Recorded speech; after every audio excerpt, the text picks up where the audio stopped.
Hello everyone. This will be a list of 5 unsolved mysteries in Singapore since 1972, and my first second generation video with voiceover, so yay!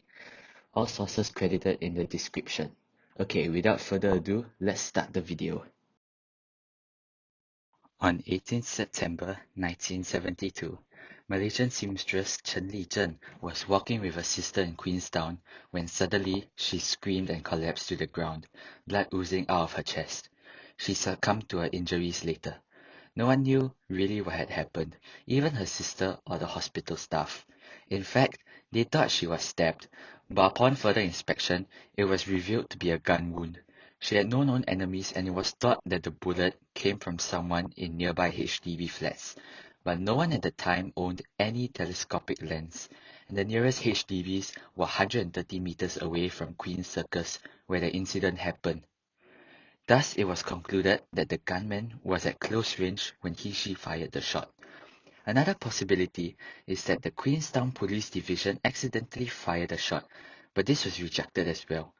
The last theory is that it was simply a case of mistaken identity and that her sister was supposed to be the victim.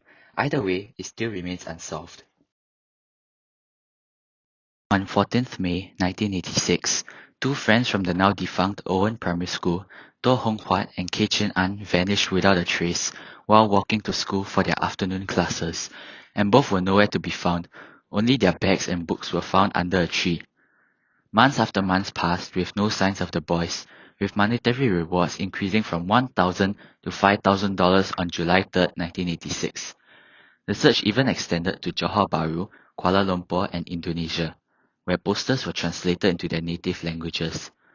There were also sightings of the two boys as far as St. John's Island, Sentosa, and a SGJB bus terminal with two Chinese men in their 40s, but it was never confirmed. Eerily, the father of Kei Chin An, Mr. Kei Chen Pan, got a nasty call at 11:30 p.m. on 3rd September 1986. He does not remember what was said, but it left him, quote, pale and giddy, end quote, and suffered a stroke the next day. The mother of To Hong Huat also receives a similar call only 30 minutes after Chin An's death. Eventually, the popular fast food chain Mcdonalds offered $100,000 for any info on the boys' whereabouts, which is where the case gets its name.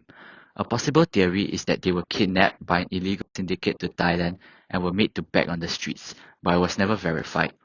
Another theory is that To Hong Huat's father, after being in an estranged relationship with To Hong Huat's mother, kidnapped the boys to live in Johor Bahru, but it was never confirmed as well. In 2000, 26-year-old Linda Chua was attacked during her morning jog in the park.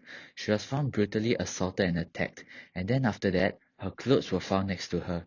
She was found in a 10-meter ravine with a bloodied nose and mouth after her cries for help were heard by passers-by. Unfortunately, she passed away a week later after the assault. Nothing too confusing about this case. She was most likely a victim of assault. Bukit Batok Nature Reserve Park is a very secluded place, full of concrete paths with thick vegetation, which makes it easy for criminals to lurk there in the shadows. She had a fulfilling life ahead of her, which makes her death all the more untimely. Another Bukit Batok Nature Reserve murder. This place was hella dangerous back in the day. On May 22, 1985, Winifred Teo, a pre-uni student at Catholic Junior College, was found assaulted and murdered when her body was recovered from a dense undergrowth some 4 meters from Old Holland Road.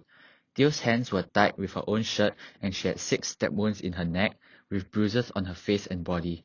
Her pink jogging shoes, black shorts and watch were found nearby. After not coming home, her anxious mother called the police at 4 a.m. and the investigation almost commencing immediately, and after almost 6 hours of investigation, police found her body at 11 a.m. The murder could have been related to jealous business rivals of Winnifred's father, who was a managing director with Koch brothers and at Munich, Germany at the time of the murder. Investigations said that they might have wanted to get back at his family members while he was out on overseas business. Another theory that is similar to the Linda Chua case and that she was assaulted and murdered by someone lurking in Bukit Batok Nature Reserve Park.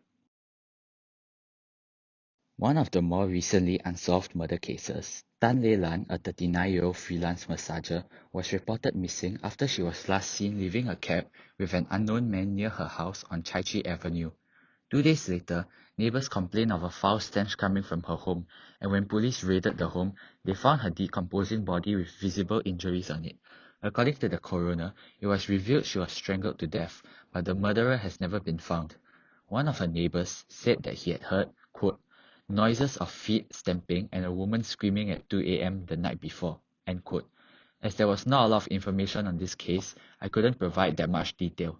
However, a possible theory is that she had multiple partners and one of them, upon finding out, in a fit of rage, murdered her in anger and jealousy.